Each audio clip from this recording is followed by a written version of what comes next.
अस्सलामु अलैकुम वरहमतुल्लाहि वबरकातुहू। नाज़रीन किराम, आप देख सकते हैं एक बार फिर से बर्फ़बारी का मंज़र हो गया है। कहीं आप सोच रहे होंगे एक पुरानी बर्फ़ तो नहीं है, लेकिन नहीं, आज फिर एक मरतबा कश्मीर के अंदर बर्फ़बारी हो रही है। ये ताज़ा ताज़ा बर्फ़बारी के मनाज़िर हैं, जैसे कि आप देख रहे हैं।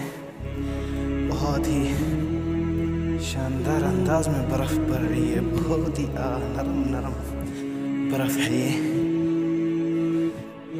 ये देख सकते हैं आप किस तरीके से ये बर्फ़ पड़ रही है। ये खूबसूरत मनाजिर हैं बर्फ़ के, बहुत ही शानदार बर्फ़ है।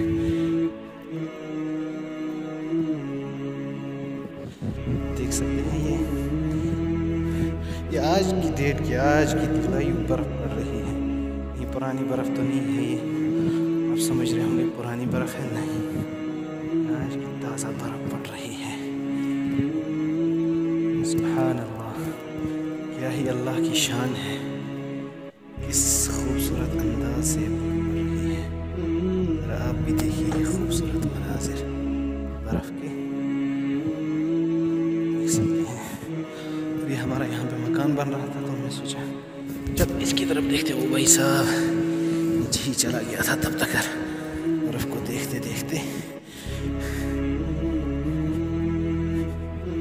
चलिए भाई साहब, आपने तो देख ही लिया होगा किस तरीके से पड़ रही है ये खूबसूरत बर्फ़। चलते हैं वापस अपने घर की तरफ।